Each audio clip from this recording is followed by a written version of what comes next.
আসসালামু আলাইকুম viewers, welcome to my channel. তো আজকের ভিডিওটি স্পেশালি তাদের জন্য যাদের বাসায় ফ্রিজ নেই, তারা কিভাবে 1 মাসের মতো ডিম সংরক্ষণ করে রাখতে পারবেন।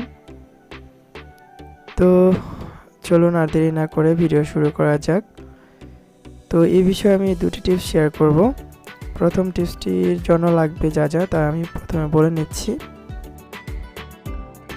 প্রথমে লাগবে হচ্ছে একটি জার, যেটাতে আমরা ডিম সংরক্ষণ করব। আমরা ছোট একটি জার নিয়েছি, আপনারা চাইলে একটু বড় জারও নিতে পারেন। তো এরপরে লাগবে হচ্ছে চাল, যা সবার ঘরেই থাকে। এরপর লাগবে হচ্ছে ডিম। তো পুরো প্রসেসটি দয়া করে দেখতে থাকুন, আশা করি ভালো লাগবে, খুবই উপকারী একটি টিপস।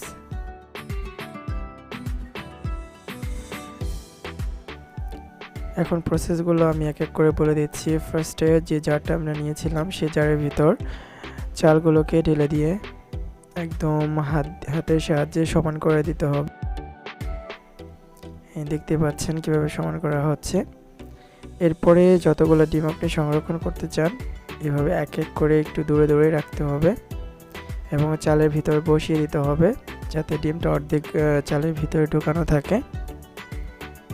তো দেখতেই পাচ্ছেন গাইস, তো এই অবস্থাতেই চালের ভিতর ডিম ডুবিয়ে রেখে আপনি রেখে দিবেন। তো এইভাবে রাখলে হচ্ছে 20 থেকে 25 দিনের ভিতর মতো ভালো থাকবে। তো অনেক সময় দেখা যায় ফ্রিজ হাতের কাছে না থাকলে এভাবে ডিম সংরক্ষণ করে রাখতে পারবেন। এটা হচ্ছে আমাদের প্রথম টিপস ডিম সংরক্ষণের। এরপর আমি দ্বিতীয় টিপসটি শেয়ার করব। প্রথম টিপস শেষ, তো দ্বিতীয় টিপসের জন্য যা যা লাগবে প্রথমে আমি বলে নিচ্ছি।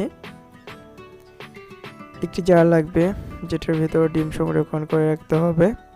এরপর লাগবে হচ্ছে ঠান্ডা পানি আর ডিম।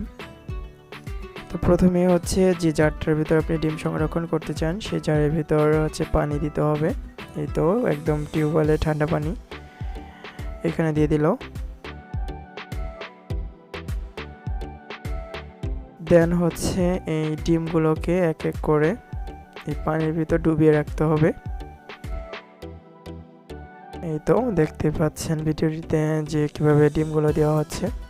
এভাবে পুরো পানি দিয়ে যাতে ঢেকে যায়, এভাবে আপনি 20 থেকে 25 দিন রেখে দিবেন। তো কিছুদিন পর পর আপনি পানিটা চেঞ্জ করে দিবেন, তাহলেই 1 মাসের মতো ডিমটা একদম ভালো থাকবে।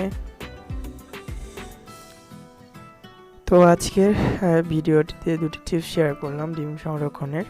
অনেক সময় দেখা যায় মেসে বা গ্রামে কোথাও ফ্রিজ না থাকলে এভাবে ডিম সংরক্ষণ করে রাখতে পারবেন প্রায় 1 মাসের মতো। তো আজকের এই ভিডিওটি যদি ভালো লেগে থাকে তাহলে অবশ্যই ভিডিওটি দেখে একটি লাইক দিবেন আর কমেন্ট করতে ভুলবেন না আমাদের ভিডিওটি কেমন লেগেছে। আর আপনি যদি আমার চ্যানেলে নতুন দর্শক হয়ে থাকেন তাহলে অবশ্যই চ্যানেলটি সাবস্ক্রাইব করে বেল বাটনটি বাজিয়ে দিবেন, যাতে আমাদের পরবর্তী ভিডিও নোটিফিকেশন সহজেই পেয়ে যান। দেখা হবে পরবর্তী ভিডিওতে, সে পর্যন্ত ভালো থাকবেন সবাই। আল্লাহ হাফেজ।